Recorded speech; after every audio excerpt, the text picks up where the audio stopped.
ચોમાસાની સિઝન શરૂ થતાં જ પાણીજન્ય રોગના કેસોની અંદર ઉછાળો જોવા મળતો હોય છે, ત્યારે શહેરના ચેપી રોગના દવાખાનાની અંદર કમળો અને ટાઇફોઇડના કેસોમાં વધારો જોવા મળી રહ્યો છે.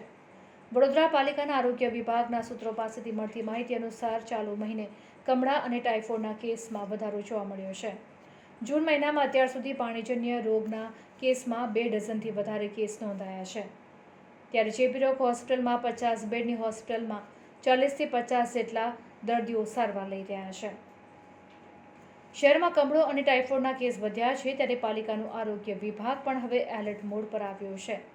પાલિકાના આરોગ્ય વિભાગ દ્વારા લોકોને બહારનું ખુલ્લું અને વાસી ખોરાક નહીં ખાવાની અપીલ કરવામાં આવી છે.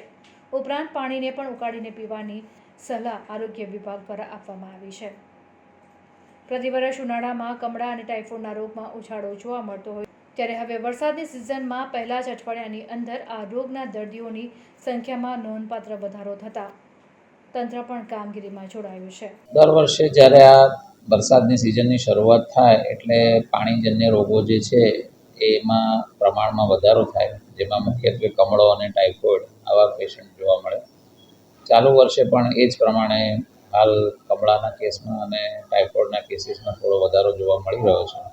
આપણે ત્યાં 50 બેડની કેપેસિટી છે, એની સામે હાલ 40-42 પેશન્ટ એડમિટ છે અને ઓપીડીમાં રોજ 100 પેશન્ટ રિપોર્ટ થાય. આપણે ત્યાં અટકાવવા માટે હું એવું કહીશ કે મેઇન તો આ સિઝનમાં તમારા ઘરની આજુબાજુ કોઈ જગ્યાએ જો ખાડા ખાબોચિયા હોય, પાણી ભરાઈ રહ્યું હોય તો એનો નિકાલ કરાવવો જોઈએ.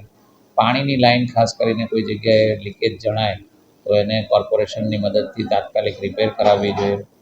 અને બાકી જે બહાર ખુલ્લામાં ખાદ્ય પદાર્થો વેચાતા હોય છે, પાણીપુરી ને આ તે, એ ટાળવા જોઈએ.